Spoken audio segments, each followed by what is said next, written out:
Of course, we all know that the Supreme Court has already given its verdict on the outcome of the last general elections. And of course, they have affirmed the victory of our President, Bola Ahmed Tinubu. But then, of course, that verdict is not going down without being challenged. And yesterday, I mentioned it while we were on the show that right at that time we were on the program, that the candidate of the People's Democratic Party, PDP, in the person of Alhaji Atiku Abubakar, was having a world press conference that was broadcast live. Well, Atiku addressed the press conference in Abuja over the Apex Court's verdict to dismiss his appeal for lacking in merit and affirmed the victory of President Tinubu. Criticizing the Supreme Court's verdict, Atiku said when people lose confidence in the electoral process, democracy is then on life support. He criticized the court's refusal to consider President Tinubu's academic records as evidence, labeling it as a travesty of justice and emphasizing the court's alleged prioritization of protecting the president over upholding the law. He also emphasized the struggle was not just about his personal loss, but about the integrity of Nigeria's democracy, as he also expressed concern about the erosion of trust in Nigeria's electoral system, especially after promises of transparency were not upheld by the electoral umpire, INEC. All right, these amongst many other issues, came up at the press conference. We'll be taking them one after the other, comments and all of that. This is Supreme Court, the highest court in the land, implies by its judgment that crime is good and should be rewarded, then Nigeria has lost, and the country is doomed irrespective of who occupies the presidential seat. If the Supreme Court decides that the electoral umpire, INEC, can tell the public one thing and then do something else in order to reach a corruptly predetermined outcome, then there is really no hope for the country's democracy and electoral process.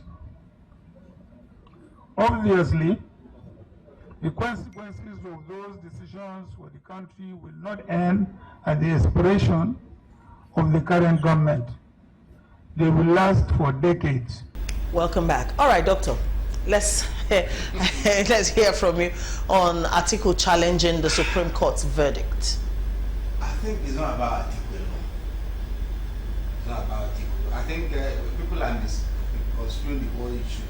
It's about the entire country. Even as at the day it was declared, I'm not for jubilated. And I must commend Atiku and some other people that really went far, spend their resources to ensure that certain things will never name. Everybody is, You see, even in our village meeting, when they want to elect you, one of the things that is very paramount is legitimacy. If you bulldoze yourself, and that's why they say Igbos they don't recognize the kings of some kind of. If you bulldoze yourself and become a king, you won't get any respect, but you can be a king. Legitimacy is very core when you want to be a president or a leader in any community or any country. What happened, and I'm happy, really, they are coming out to say it out instead of bottling it, so that people will not misconstrue that they have tried to incite people to do what. Coming out and say your mind has nothing bad to do, that's expression of one's feeling. But the verdict is out. The verdict of the Supreme Court is final. Should they still be doing this? Yes. They should still be doing this. It's telling the whole world, this is my own feeling about the verdict. Yeah, every other person, just like other people say the verdict is okay by them. Some people have the right to say the verdict is not okay by them. That's why democracy is there. Like I said, that day that this verdict came out, how many Nigerians? I remember that even when at the first time of Zimbabwe, you can see somebody carry the coffin from here to Abuja. There was something even at the end of it, we discovered that it ended like that. But at least there should be an element of jubilation, joy, happiness. If you look at that. earlier days, like Nigeria is more, let me put it that way. Everybody was like, and it's not that Nigeria are not away. After the Pepsi court declaration, Nigerians just zero their mind and go, so we have already determined, we have predetermined our mind, we have set our mind, whatever comes, let's take it. Okay. And I'm happy that Nigerians didn't go on the street, they didn't go, but at least they've registered their listing. Because one of the basic, like I said, is when you have election victory, how much is the people with you? That's the only thing I would say. Okay. All right, Mr. Muwa. Now, Atiku addressing, the people with his thought did not just end with him challenging the verdict of the Supreme Court. He also preferred or gave some suggestions as to how Nigeria can move forward in its democracy. One of them is rotational presidency, where he advocated for a 6-year single term for presidency, which he says will reduce desperation among incumbents and promote national unity. What's your take on that? In fact, you don't need to say too much about that. Straight away, 100%. Jonathan said the same thing. Have you guys forgot? President Jonathan. He did, he did give such suggestions. But why must it be 6 years? We already have a 4-year term. You don't have to go to twice. Let me tell you the truth. You don't have to go twice. Let me tell you the truth. Politicians cares about the next election, like we always say. When they finish the first term, these 4 years, you find out that the next 4 years is just paparazzi, nothing. Yeah. They're not doing anything. So why go there? Why go back? So that's what I see. I think I said something on this table when we started. I said the National Assembly need to sit up after looking at this, the charade that we call election. They need to look at our constitution. Do we need to rewrite it? They need to look at electoral what's it called law. Do we rewrite it? What do we do? Because there's no way you can say somebody is a president. You sworn him in, and you want to bring him out. The president has already making an appointment, appointing minister, and his case is in the court.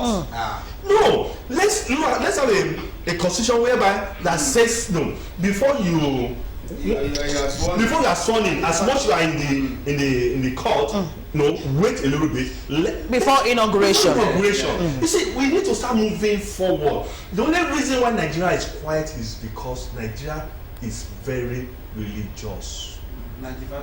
95%, either Muslim or Christian.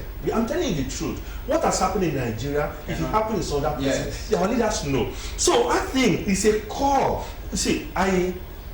Atiku, sir, I want to say you should keep staying. I told you before we started, even though he's not going to contest as president again, if you want to contest it, it's right. But we need people like him who have seen the system, because Atiku is old generation. From Yar'Adua. Yar'Adua was his godfather. And so he's even older than Tinubu in terms of politics. Again, we need to take business away from politics. Our politics have become business. Where people think that they don't have money, the moment you enter politics, you become rich. That's what Ali Dume said. That you see some civil service who have nothing, and the kind of house they are living. Look at some politicians, the moment they become even a councillor. So all these things we need to check it. Look at UK here. They have a law against corruption.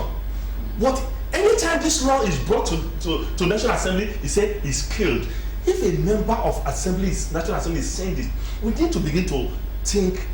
Doctor said something. What you and I tolerate, the youth cannot tolerate it anymore.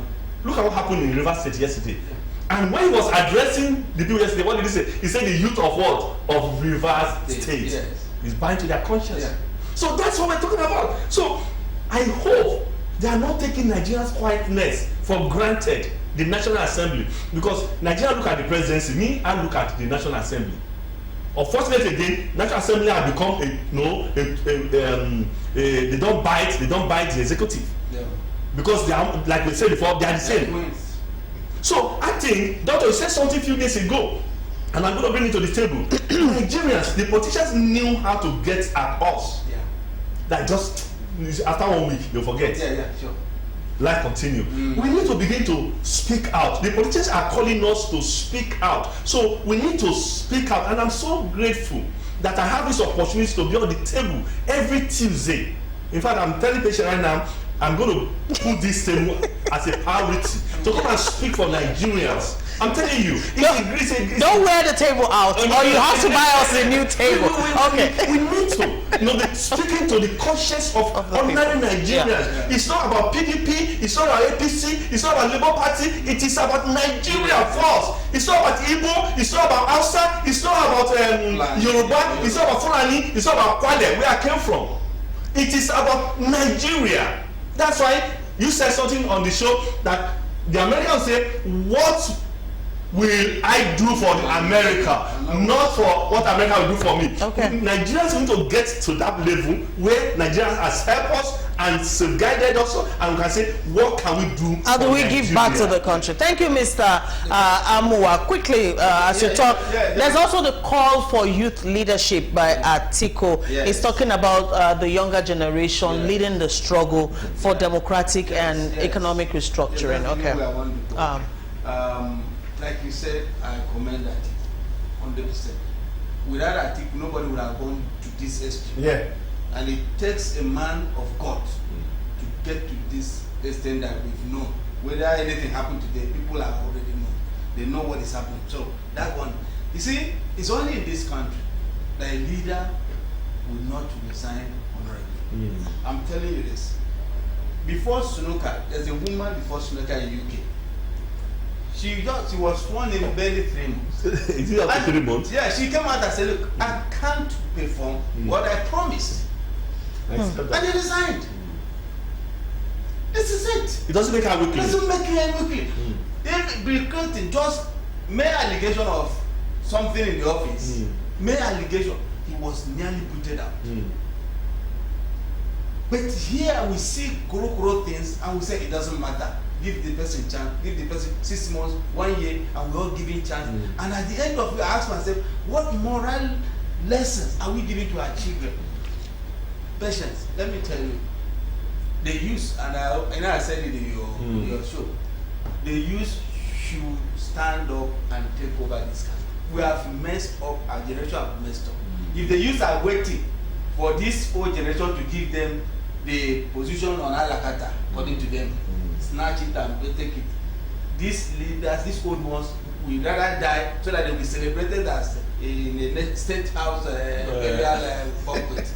The youth, this is the time for you people to stand up and take over this country. I'm very, very particular about the youth because the generations we are living nothing. But something that they cannot even point at and say, these are what their fathers. How can I tell my children, don't do wrong thing? But I'm partaking in wrong things. Double standard. It's a whole lot. Now, the PDP candidate at the last presidential election, Atiku Abubakar, also advocated for reforms in the judiciary. He stressed the importance of that, including transparency in the appointment of judges and an automated case assignment system. Also, he advocated for evaluating judges' performance publicly to maintain accountability. And he also talked about the urgency for electoral reforms. We all know that is a necessity for us in Nigeria. Well, that's about it. Yesterday on the show, former Minister of Transportation, Rotimi Amechi, like I reported, says Nigerians tolerate bad leaders. That's why we are in the doldrums we are right now. Let's begin to think deep and think about how we can take this country to a better place. Thank you so much.